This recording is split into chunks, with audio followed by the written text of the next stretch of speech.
ان کی 4 بیویاں تھیں، تو انہوں نے ایک بیوی کو اپنی مرض الوفات میں طلاق دے دی تھی۔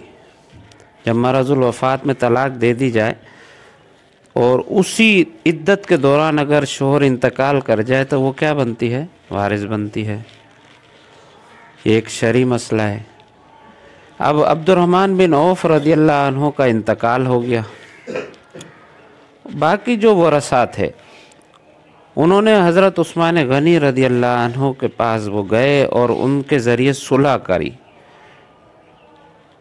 تو وہ بیوی جن کو طلاق دی تھی تمازر بنت اسبغ، تمازر بنت اسبغ وہ بیوی تھی جن کو مرض الوفات میں عبد الرحمن بن عوف رضی اللہ عنہ نے طلاق دے دی تھی۔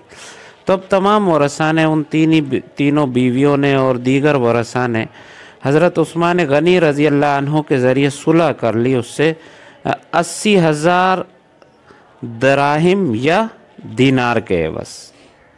تو اس سے پتہ چلا کہ اس طرح کی صلح کرنا، دستبرداری کرنا، یہ کیا ہے؟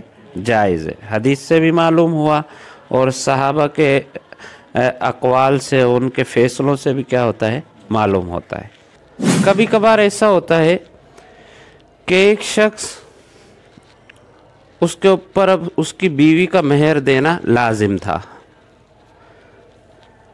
اور اس نے جو ہے نا زندگی میں مہر نہیں دیا، اب اس عورت کا انتقال ہو گیا، تب وہ مہر کیا بن گیا؟ ترکہ بن گیا، طریقہ بن گیا۔ تو اب وہ بھی کن میں تقسیم ہوگا؟ ورثاء میں تقسیم ہوگا۔ اب ایسا ہوا کہ شوہر نے کہا کہ بھائی میرے ذمے جو عورت کا مہر لازم تھا، میری بیوی کا مہر دینا لازم تھا، اب میں وہ مہر میں تو نہیں دے سکا، لہذا میں اس کی جائیداد میں سے حصہ نہیں لیتا اس مہر کے بدلے، لہذا مجھے مہر دینا تھا اور میں وہ نہیں دے سکا، اب لہذا میں اس کی جائیداد میں سے حصہ نہیں لیتا۔ تو یہ بھی جائز ہے اگر ورثاء اس پر راضی ہوں کہ جو مہر کے بدلے کیا کر لے؟ صلح کر لے۔ کبھی کبھار ایک شخص کسی خاص فرد کے حق میں صلح کرتا ہے، دستبردار ہوتا ہے، کوئی وارث یہ کہہ دیتا ہے کہ بھائی میرا جو حصہ ہے وہ میری ماں کو دے دینا، ایسا بھی ہوتا ہے، تو یہ بھی جائز ہے۔ کوئی وارث اپنا حصہ کسی خاص شخص کو دے دے، کسی خاص وارث کو دے دے، تو ایسا بھی جائز ہے۔ یا کوئی وارث اپنا حصہ تمام ورثاء کے حق میں کیا کر دے؟ دستبرداری کر دے، تمام ورثاء کو دے دے کہ میرا جو حصہ ہے وہ میرا حصہ تمام وارثوں میں کیا کر دیا جائے؟ تقسیم کر دیا جائے، تو ایسا کرنا بھی جائز ہے۔ اب اس کی صورت کیا ہوگی دیکھیں۔ مثلاً ایک عورت کا انتقال ہوا، اس کا شوہر ہے، ماں ہے، اور اس کی ماں ہے اور اس کا چچا ہے۔ شوہر کا حصہ کتنا ہے؟ اولاد نہ ہو تو نصف، ماں کا حصہ ثلث، اور چچا کیا ہوگا؟ عصبہ۔ مسئلہ کتنے سے ہوگا؟ 6 سے۔ 6 کا نصف 3، ثلث 2، باقی کتنا بچ گیا؟ 1، وہ عصبہ کو مل جائے گا۔ یہ جو زوج ہے اس نے مہر دینا تھا اس بیوی کو، اس نے صلح کر لی، اس کے نیچے آپ سواد ایک علامت لکھ دو، مصالح۔ یہ کیا ہے؟ مصالح ہے، صلح کرنے والا ہے۔ اس نے کہا کہ بھئی میرے ذمہ مہر تھا، لہذا میں اب اپنی بیوی کی جائیداد میں سے حصہ نہیں لیتا، تو یہ جائز ہے۔ لہذا اب اس نے جو ہے اپنے حصے کو چھوڑ دیا۔ اس کا حصہ کتنا تھا؟ 3۔ تو اب کیا کریں گے؟ یہ جو 3 ہے اس کو کل مسئلے میں سے کاٹ دیں گے۔ تو مسئلہ 6 سے ہوا تھا، 6 میں سے 3 گئے، باقی کتنے بچے؟ 3۔ اب مسئلہ کتنے سے ہو گیا؟ 3 سے ہو گیا۔ اب 3 میں سے 2 ماں کو مل گئے اور 1 چچا کو مل گیا۔ دیکھیں پہلے ماں کو 2 جو مل رہے تھے وہ 6 میں سے مل رہے تھے، اور چچا کو 1 مل رہا تھا، وہ 6 میں سے مل رہا تھا۔ اب ماں کو جو 2 مل رہے ہیں وہ 3 میں سے مل رہے ہیں، اور چچا کو جو 1 مل رہا ہے وہ 3 میں سے مل رہا ہے۔ ان دونوں کے حصے کیا ہو گئے؟ بڑھ گئے۔ اب آپ کے ذہنوں میں یہ سوال آ سکتا ہے کہ یہ جو شوہر ہے جس نے صلح کی ہے، دستبرداری کی ہے، اس کو ذکر ہی نہ کیا جائے تو کیا حرج ہے؟ اس نے اپنا حصہ چھوڑ دیا، اس کو وارثوں میں ذکر ہی نہ کرو، خالی ماں اور ام کو، چچا کو ذکر کر دو اور ان کو حصہ دے دو، اس میں کیا خرابی ہے؟ تو اس کا جواب یہ ہے کہ دیکھیں جو مصالح ہوتا ہے اس کا بھی ورثہ میں ذکر کر کے اس کو حصہ دینا لازمی ہے، پھر اس کے بعد ان کے حصوں کو مسئلے سے کاٹا جائے گا۔ اگر اس طرح نہ کیا تو کئی خرابیاں لازم آئیں گی۔ وہ دیکھیں اگر بالفرض اس کو ہم شمار ہی نہ کریں، اس کو چھوڑ دیں، یہ نہیں ہے، خالی ماں ہے اور چچا ہے، تو ماں کا حصہ کتنا ہے؟ ماں کا حصہ 1/3 ثلث، اور چچا کیا ہے؟ عصبہ ہے، تو مسئلہ کتنے سے ہوگا؟ 3 سے 3 کا ثلث کتنا ہے؟ 1، باقی کتنا بچ گیا؟ 2۔ اس صورت میں دیکھو ماں کو کم ملا، ماں کو 3 میں سے 1 مل رہا ہے اور چچا کو 2 مل رہے ہیں، تو یہ ظلم ہے ماں کے ساتھ۔ پہلی صورت میں کیا تھا؟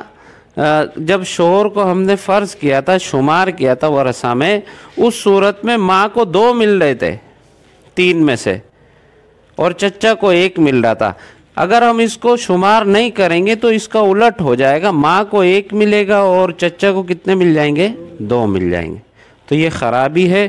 اس خرابی سے بچنے کے لیے جو صلح کرنے والا وارث ہے اس کو بھی ذکر کیا جائے گا وارثوں میں، پھر اس کے حصوں کو تصحیح سے کاٹ دیا جائے گا۔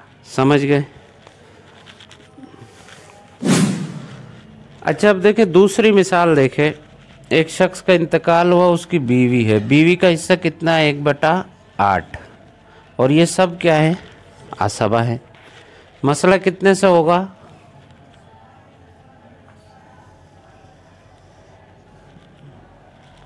مسئلہ 8 سے ہوا، 8 کا ثمن 1 بیوی کو مل گیا، باقی 7 ان کو مل گئے۔ اب اس طائفے میں کسر ہے، افراد 4 ہے، روز 4 ہے، اور ان کو حصے کتنے ملے؟ 7۔ 7 4 میں تباین کی نسبت ہے، لہذا کل روز 4 کو لے جا کر اس 8 میں ہم نے ضرب دیا، 8 چوک 32۔ اب تصحیح کتنے سے ہوئی؟ 32 سے۔ 4 کو اس کے حصے 1 میں ضرب دیا، 4 × 4، 4 7 28۔ اب اس 28 کو 4 پر تقسیم کرو تو ایک بیٹے کا حصہ کتنا آ جائے گا؟ 7 7 اس بیٹے کو، 7 اس بیٹے کو، 7 اس کو، اور 7 اس کو، 28 اور 4 32 ہو گئے۔ اب بالفرض یہ بیٹا جو ہے یہ صلح کر لیتا ہے، مصالحت کر لیتا ہے سب کے حق میں کہ بھئی میں جو ہے نا مجھے ضرورت نہیں ہے حصے کی، لہذا میں اپنے حصے کو تمام کے حق میں چھوڑ رہا ہوں، تو اب اس کے حصے کو کس میں سے کاٹ دیں گے؟ 32 میں سے۔ 32 میں سے منہا کر کے 32 میں سے 7 گئے، باقی کتنے بچے؟ 25۔ اب مسئلہ 32 سے نہیں ہوگا بلکہ کس سے ہوگا؟ 25 سے ہوگا۔ اب اگر آپ طریقہ تقسیم کرو گے تو اس طریقے کو پہلے تقسیم کس پر کرو گے؟ 25 پر کرو گے، 32 پر نہیں۔ 25 پر تقسیم کر کے جو حاصل تقسیم ہو اس کو ہر ایک کے حصوں میں ضرب دے دو گے، اس کو چھوڑ دو گے تو سب کا حصہ نکل آئے گا۔ دیکھیں اب اس نے مصالحت کی تمام کے حق میں، تو اس کا حصہ جو 7 تھا وہ ہم نے تصحیح 32 میں سے کاٹ دیا۔ اب مسئلہ کتنے سے رہ گیا؟ 25 سے رہ گیا۔ یا کسی وارث نے کسی خاص وارث کے حق میں مصالحت کی کہ بھئی میرا جو حصہ ہے نا فلاں وارث کو دے دینا، میری ماں کو دے دینا، یا میرے فلاں بھائی کو دے دینا، تو یہ بھی جائز ہے۔ اس کو دیکھیں،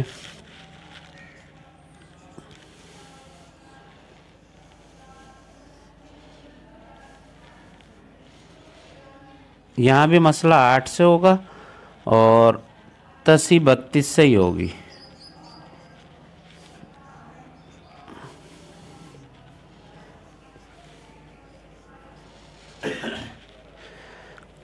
بالفرض اس بیٹے نے دستبرداری کر لی، وہ کی اپنی ماں کے حق میں کہ بھئی میرا جو حصہ ہے نا وہ میری ماں کو دے دو. یہ دیکھیں یہ بیوی تو اس کی ہے نا مرنے والے کی, اس کی کیا ہے؟ ماں ہے.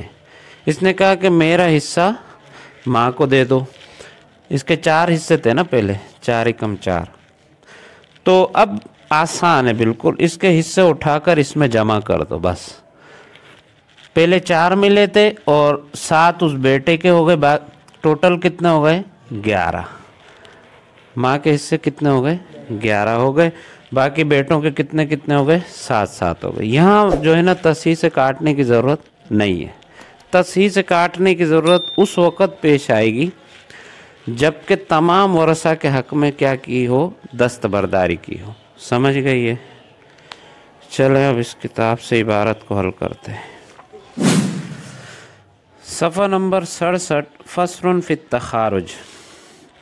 من صالح علی شیء من الترکۃ فطرح صیامہ من التصحیح. یہ فصل تخارج کے بیان میں ہے. جس شخص نے صلح کر لی کسی چیز پر, من الترکۃ ترکے میں سے, اس نے کہا بھئی ترکے میں سے مجھے یہ چیز دے دو.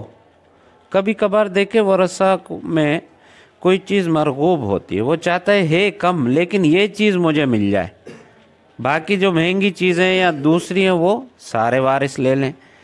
اور تمام ورثہ اس پر راضی بھی ہوتے ہیں کہ بھئی ٹھیک ہے, آپ کو اگر یہ چیز اچھی لگ رہی ہے آپ یہ لے لو. تو ایسا کرنا جائز ہے. کسی شخص نے ترکے میں سے کسی چیز پر صلح کر لی, فطرح سہامہ من التصحیح, تو ان کے حصوں کو تصحیح سے کیا کر دو؟ گھٹا دو, ختم کر دو, جیسے یہ پہلے مسئلے میں ہوا. ثم اقسم ما بقی من الترکۃ علی سہام الباقین. پھر جو ما بقیہ رہ جائے, تصحیح میں سے اس کے حصوں کو گھٹانے کے بعد جو ترکے میں سے باقی رہ جائے اس کو تقسیم کر دو باقیوں کے حصوں پر. کزوج و ام و عم, کہ جس طرح شوہر ہو, ماں ہو اور چچا ہو. فصالح الزوج علی ما فی ذمتہ من المہر. شوہر نے مصالحت کر لی اس چیز پر جو اس کے ذمے میں مہر میں سے واجب تھا, یعنی اس کے ذمے مہر دینا لازم تھا. اس نے کہا کہ بھئی میں اب اپنی بیوی کی وراثت میں سے کچھ نہیں لیتا, لہذا مہر مجھے معاف کر دو. وخرج من البین, اور درمیان سے نکل گیا. ایسا کرنا کیا ہے؟ جائز ہے. فتقسم باقی الترکۃ بین الام والعم اثلاثا بقدر سہامہما. اب جو باقی ترکہ رہ جائے گا, مسئلہ 6 سے ہوا, 3 جو شوہر کے حصے بن رہے تھے وہ 6 میں سے آپ کاٹ دو, باقی کتنے بچ گئے؟ 3. ان 3 کو تقسیم کیا جائے گا ماں اور چچا کے درمیان میں اثلاثاً تقسیم کیا جائے گا. 2 ثلث ماں کو ملیں گے اور 1 ثلث چچا کو ملے گا. بقدر سہامہما, ان کے حصوں کے بقدر. سہمان للام, 2 حصے ماں کو ملیں گے. وسہم للعم, اور 1 حصہ چچا کو ملے گا. او زوجتین و اربعۃ بنین, یا کسی نے بیوی چھوڑی ہو اور 4 بیٹے چھوڑے ہوں. فصالح احد البنین علی شیء, ان 4 بیٹوں میں سے ایک بیٹے نے کسی چیز پر صلح کر لی ہو یا اپنے حصے کو دستبرداری کر لی ہو اپنے حصے سے, یا کسی چیز پر صلح کر لی ہو کہ بھئی مجھے یہ چیز دے دو تو میں اپنا حصہ جائیداد سے نہیں لیتا. وخرج من البین, اور درمیان سے نکل گیا, تو فیقسم باقی الترکۃ علی 25 سہما. تو اس صورت میں باقی جو طریقہ ہے اس کو تقسیم کیا جائے گا 25 حصوں پر, جیسا کہ یہ دوسری مثال میں ہوا. للمرأۃ 4 اسہم, بیوی کو 4 حصے ملیں گے. ولکل ابن 7, اور ہر بیٹے کو 7 حصے ملیں گے. اور اگر تیسری صورت ہو کہ کوئی بھی وارث کسی خاص وارث کے حق میں دستبردار ہو تو اس کے حصوں کو اٹھا کر اس وارث کے حصوں میں جمع کر دیں. سمجھ گئے؟